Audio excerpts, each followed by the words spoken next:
Assalamu alaikum wa rahmatullahi wa barakatuh. Tikulandireni nonse kuno ku Free Online Madrasa mu programu yathu yomwe tikufotokozerana mwatsatane ngani imene yokhudza al-i'tikaf.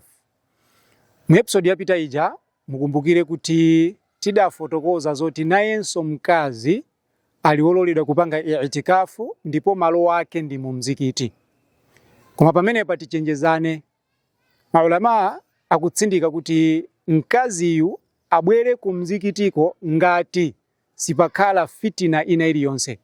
Chifukwa pali mizikiti ina ndi yaying'ono yonena kuti akazi ndi amuna kukhala mu mzikiti muno mapanga i'tikafu zibweretsa mayesero.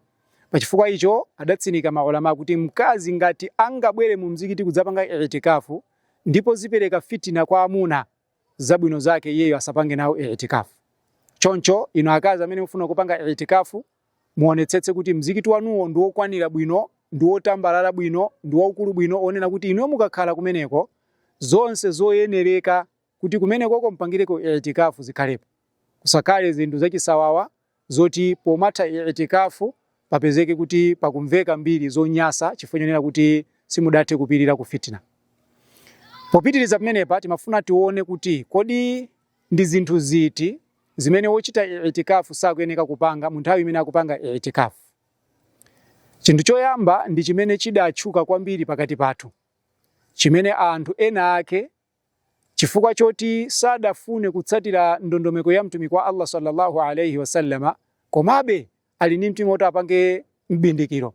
Iwowa adanena kuti mizikiti imene ili mu dera lathu yomwe ikufuna kupanga i'tikafu ikhazikitse masiku. Mzikiti wa uje pa 21, mzikiti winawo pa 23, wina pa 25, wina pa 27, wina pa 29.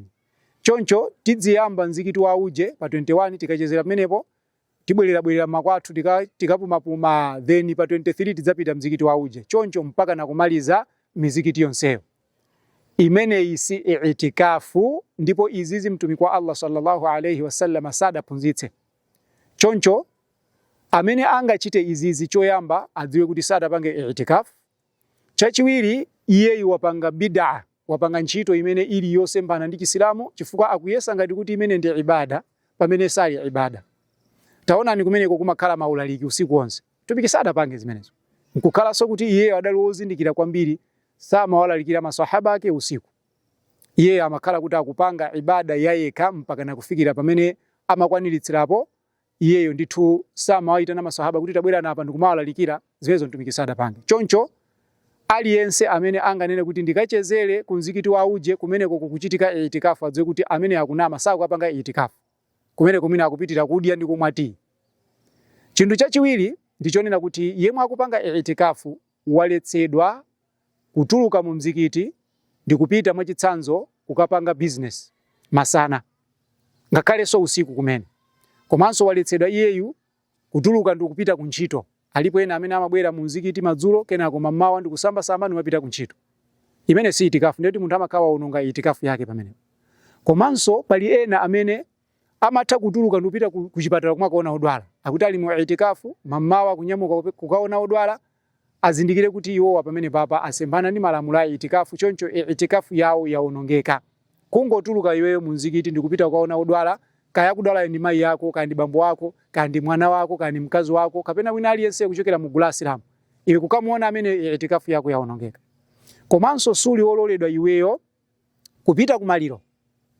Maliro achitika, ngakhale maliro ali woti ndi a munthu amene ali woyandikira kwa iwe, kaya ndi makolo, kaya ndi mwana wako, kaya ndi mkazi wako, iwe kungopita ku maliro amene i'tikafu yako yaonongeka. Maliro opita zikhala zabwinobwino, koma i'tikafu iwe pamene kuyatani yaonongeka. Choncho amene akuchita i'tikafu sali wololedwa kutuluka mu mzikiti ndi kupita malo ena ake akutali, kupatulapo malo amene ali ozungulira mzikiti ngati mmene titafotokozere mu episode yomwe kubwerayi. Ndikusiyeni manja mwa Allah subhanahu wa ta'ala. Wassalamu alaikum wa rahmatullahi wa barakatuh.